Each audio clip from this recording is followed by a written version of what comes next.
El siguiente equívoco que tendríamos que despejar está vinculado con un mito muy difundido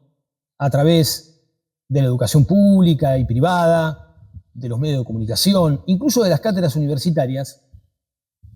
que asocia a la revolución industrial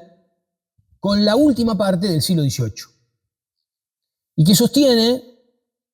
que Inglaterra, en ese periodo, inició la llamada y conocida revolución industrial. Lo cierto es que ni Inglaterra ni Europa ingresaron de lleno en la revolución industrial hasta 60 o 70 años después, hasta mediados del siglo siguiente, el siglo XIX. El hecho de que entre 1750 y 1800 se desarrollaran en determinadas áreas de la industria europea, particularmente la minería y los textiles, determinadas tecnologías, por ejemplo, el desarrollo de la máquina a vapor, que permitieran en esas ramas industriales aumentar exponencialmente la productividad, no significa que la sociedad británica, y mucho menos la sociedad europea, viviera ya en plena revolución industrial.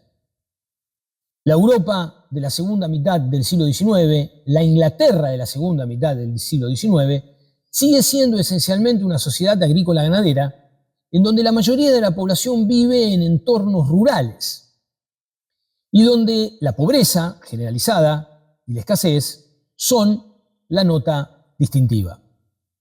Esto, volvemos a repetirlo una vez más para que quede claro, es lo que explica toda la reflexión teórica que va de Adam Smith a David Ricardo y que repasáramos en los videos anteriores. El mundo europeo occidental no ingresó en la llamada revolución industrial hasta aproximadamente 1840, cuando los procesos productivos en varias ramas industriales y de servicios incorporan tecnología de punta y producen un salto enorme, impensado y súbito en la productividad del trabajo humano en toda la regla. El mundo europeo occidental de principios del siglo XIX, por ejemplo, la Inglaterra de David Ricardo va a publicar su obra principal, como ya vimos, en 1817, es todavía, a la salida de las guerras napoleónicas, una sociedad preindustrial. Pero hacia 1840 y 1850 ya es, podemos decir, una sociedad que tiene unas características tan nuevas, tan novedosas, tan originales, que merecen la aparición de un nuevo corpus teórico, y ese nuevo corpus teórico va a ser la ideología socialista. El siglo XIX va a ser entonces el gran siglo de la revolución industrial, pero también, desde el punto de vista de la teoría económica y de la cultura en general, el gran siglo del socialismo. Si el socialismo tuvo un periodo en el que se desarrolló con enorme vigor, tanto en lo teórico como en lo práctico, tanto en el mundo de las ideas como en el mundo de la política y de la organización social, fue precisamente ese periodo de la historia de la humanidad que va entre 1840 y 1900. O sea, ese largo siglo XIX, como dijera Eric Hobsbawm. Y si el socialismo es un intento de responder a los problemas de esta nueva sociedad, a los cambios enormemente rápidos, tremendamente veloces, que transforman las sociedades preindustriales en sociedades industriales,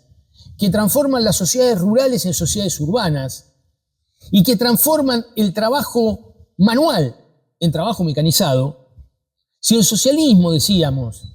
es un intento de dar respuesta a estas nuevas problemáticas, a estos nuevos desafíos,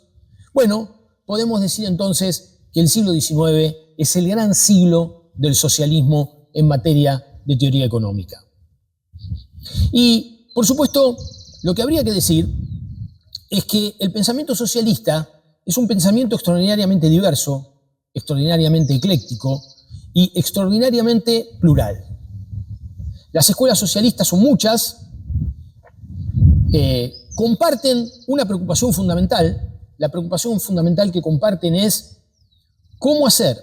para que en una sociedad en la que por primera vez en la historia de la humanidad